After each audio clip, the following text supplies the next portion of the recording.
Muy buenas noches, queridos estudiantes. En este video vamos a mirar todo lo relacionado a los procesos cognitivos los procesos cognitivos y el lenguaje, y también a las etapas del lenguaje, teniendo en cuenta que la cognición es un proceso neuropsicológico, neuropsicofisiológico en el cual el cerebro recibe información, la procesa y después la reproduce. Tenemos que entender que el lenguaje está dentro de los procesos psicológicos superiores, y que estos a la vez tienen la función del procesamiento. Entonces, eso como primera parte. Como segunda parte, vamos a mirar aquí ya que el lenguaje para qué nos comunicamos. Dentro del para qué nos comunicamos, pues está la voz, están los gestos, está la escritura, está la postura, están los colores, están los gustos y también están los ruidos. Hay unas etapas de las cuales nos hablan eh, para la producción del lenguaje, y dentro de ellos, como les había dicho, pues están los las personas que se dedicaron a estudiar esto, que es Piaget, Chomsky, Vygotsky y Luria, que ya los hemos estudiado con detenimiento. Hay una relación también del lenguaje y el pensamiento. Entre ellos, Piaget, Chomsky, como les decía, Vygotsky son los pioneros en hablar sobre este tema. En esta situación también existen unos componentes para aprender el lenguaje, y dentro de esos componentes para aprender el lenguaje está la imitación, el reforzamiento y las estructuras lingüísticas innatas, ¿no? Entonces, dentro de ello está la lengua. Dentro de la lengua está los códigos orales y los códigos escritos. Dentro de los códigos orales está la audición y el habla, y dentro de los códigos escritos está la lectura y la escritura. Estos códigos orales, ¿a qué nos llevan? Nos llevan a esas habilidades receptivas, o sea, de recibir información.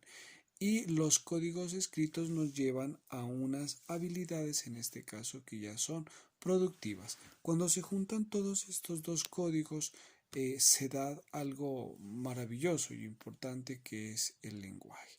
En este caso, ahora sí vamos a mirar los componentes para aprender el lenguaje. Dentro de eso podemos hablar de una etapa que es la etapa prelingüística. Cuando hablamos de prelingüística, estamos hablando de los 0 a los 12 semanas, en donde está la vocalización, el llanto, los tipos de llantos, frente a cualquier demanda, en este caso, pues necesidad de hambre, necesidad de frío, de protección.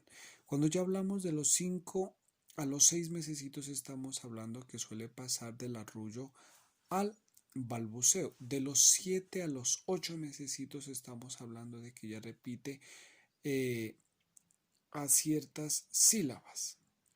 Y de los 9 a los 10 mesecitos estamos ya hablando que en este caso el niño está imitando ya los sonidos. Hablamos de la etapa que es de la transición, que va de los 11 a los 12 mesecitos, en este caso al año, en donde, ¿cuáles son las características que se presentan aquí? El niño comienza a aprender algunas palabras, en este caso decir mamá, papá, que son palabras que están en su contexto. Y después de esa etapa ya vamos a la etapa lingüística. En este caso, las edades es de los 18 a los 2 añitos, en el cual ya empieza un vocabulario de más de 50 palabras. De los 2 años y medio ya se inicia el uso de frases con 5 palabritas, y de los 3 años en adelante ya comprende y produce algunas preguntas, ¿no? ¿Cuáles son ya en este caso las funciones del lenguaje? Las funciones del lenguaje tenemos que es una función referencial, que es la representación y la simbolización del contexto en que vivimos, o sea, de todas esas referencias que están a nuestro alrededor. Otra de las fases es la parte emotiva. que se da cuando exponemos nuestras ideas, nuestros deseos y nuestras emociones de acuerdo a la circunstancia en la que estemos. Otra fase es la connotativa, y en donde dice que el lenguaje nos faculta para actuar sobre las personas. La otra, que es la fática, en donde se mantiene o interrumpe la comunicación entre los seres humanos. La poética, que es en la que pretende crear belleza a través del lenguaje. La metalingüística es hacernos preguntas. Y ya en este caso, después de haber mirado estas fases, vamos vamos a los tipos del lenguaje. Entonces, uno de los tipos del lenguaje es el lenguaje oral. En este caso, cuando se habla, se debe preparar la pronunciación de un sonido al mismo tiempo que se produce un precedente. La otra que es otro tipo de lenguaje es el lenguaje escrito. En el lenguaje escrito, pues a través de unos símbolos se reproduce y se trata de decir un mensaje. También el lenguaje táctil, que se utiliza en este caso para los ciegos, y ustedes no sé si conocen o han escuchado sobre el sistema Braille. Otro tipo de lenguaje es el auditivo, que implica la capacidad de codificar lo que se escucha. El lenguaje visual es en el que se adquiere por medio de la vista. Entonces, en este caso podemos aprender a leer símbolos, signos. Y algo bien importante que yo les quiero decir, ¿no? A los niños de la primera infancia, una de las primeras etapas de la lectura es la lectura totalmente visual. Entonces tenemos que enseñarle, mire, eso es el color rojo, ese es el color verde, estas son las frutas, indicárselas para que el niño las aprenda a identificar y las vaya almacenando. Otro lenguaje es el lenguaje interno, que es la articulación encubierta de los sonidos verbales. El artificial en las matemáticas, este está en las matemáticas y en la informática. Cuando vamos a hablar ya en este caso de los trastornos del lenguaje, tenemos la dislalia, que es un problema en este caso relacionado para la pronunciación, que tiene que ver con la pronunciación de las palabras.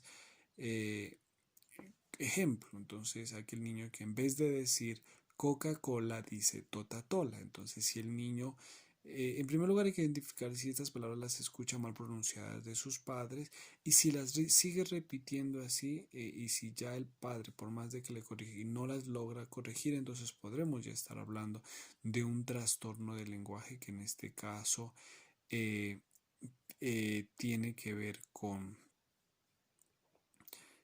la pronunciación de las palabras. En este caso, como les decía, el niño que dice, en vez de decir carro, dice tato. Entonces sí hay que llevarlo donde el fonoaudiólogo. Otro tipo de trastorno es la disfonía, que está más relacionado con las cuerdas vocales.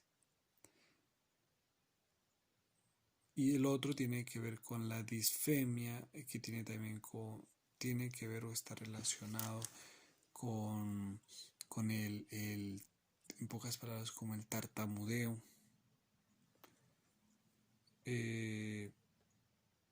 Pues esos son en sí como los trastornos más relacionados con el lenguaje.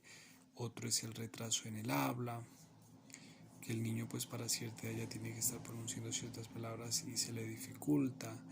La disfasia, que en este caso la persona tiene dificultad para pronunciar, o sea, dice las palabras, pero el otro piensa que las está diciendo bien, pero en el lado que recibe la información no entiende prácticamente. La dislexia, que está relacionado con las personas que con todo lo relacionado a la escritura, escribe las palabras del lado contrario y no se lee, y la verdad no las va a entender. Entonces prácticamente pues eh, estos son prácticamente pues algunos trastornos del lenguaje que tenemos que mirar si son problemas o trastornos. Entonces yo les he dicho, cuando es un problema este se tiende a corregir, y cuando es un trastorno sí abarca ya otros síntomas, y que en la verdad pues sí hay necesidad de que lo mire un fonoaudiólogo para que nos ayude a tratar estos problemas. Y la otra parte, ya para ir cerrando, tenemos que ya hablar aquí de los componentes no verbales de la comunicación.